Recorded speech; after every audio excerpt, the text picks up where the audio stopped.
जय सद्गुरू. सर्वांना माझा नमस्कार. उद्या मार्गशीर्ष महिन्याचा पहिला गुरुवार आहे.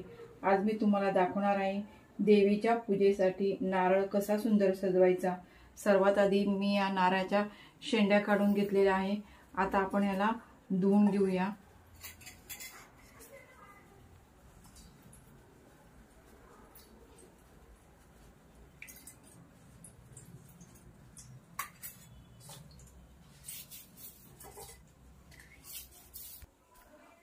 हा आपण नारळ धुवून घेतलेला आहे. आपण याला आता हळदीचं लेपन करून घेऊया.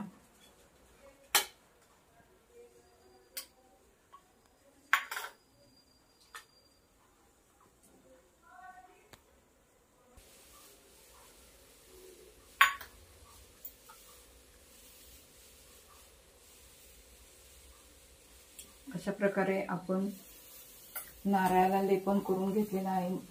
हळद म्हणजे मंगलत्व, सौभाग्य, शुभतेचं प्रतीक. मार्गशीर्ष महिन्यात देवीला हळदीचा सुगंध फार प्रिय मानला जातो. आता आपण कुंकवासाठी डिझाईन कापून घेऊया कागदावर.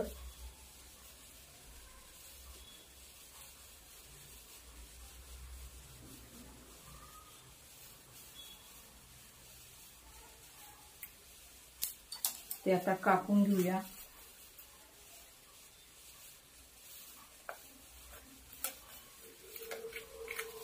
अशा प्रकारे आपण कुंकवासाठी कागदावर डिझाईन कापून घेतलेले आहे.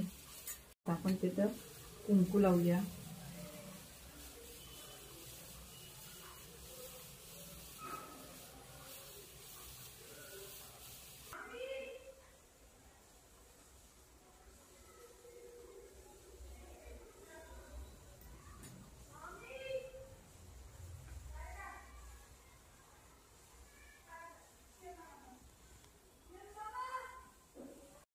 आपला नारळ हा कलशावर ठेवण्यासाठी सजवून तयार झालेला आहे. मार्गशीर्ष महिन्याच्या पहिल्या गुरुवारच्या सर्वांना मंगलमय शुभेच्छा.